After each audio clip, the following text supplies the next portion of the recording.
প্রবাসী ভোটারদের নিবন্ধনের জন্য আগামীকাল পোস্টাল ব্যালট অ্যাপস আনুষ্ঠানিকভাবে উদ্বোধনের ঘোষণা দিয়েছে নির্বাচন কমিশন। ইসির এই উদ্যোগকে স্বাগত জানিয়েছেন প্রবাসী বাংলাদেশিরা।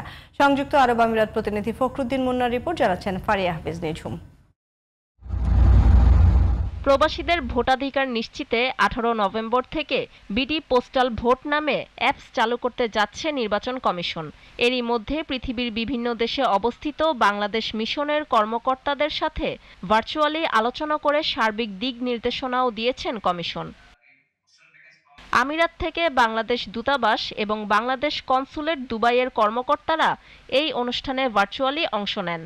প্রবাসীদের ভোটাধিকার বাস্তবায়নের পাশাপাশি মিশনগুলোর সক্ষমতা ও প্রস্তুতি নিয়ে কথা বলেন দুবাইয়ের বাংলাদেশ কনসুলেটের কনসাল জেনারেল। প্রবাসীরা যেভাবে ভোটদান করবেন সেই প্রক্রিয়া নিয়ে বিস্তারিত আলোচনা করা হয় এবং কি কি চ্যালেঞ্জ আছে সেই চ্যালেঞ্জগুলোকে কিভাবে নিরসন করা যায় সেই বিষয়টা নিয়েও আলোকপাত করা হয়। এটা পাশাপাশি আমাদের দুবাই এবং উত্তর আমিরাতে যে সমস্ত বাংলাদেশ অ্যাসোসিয়েশনগুলো আছে তাদের সাথেও আপনারা এবং প্রফেশনাল যে অর্গানাইজেশনগুলো আছে তাদের সাথেও আপনারা যোগাযোগ রাখুন।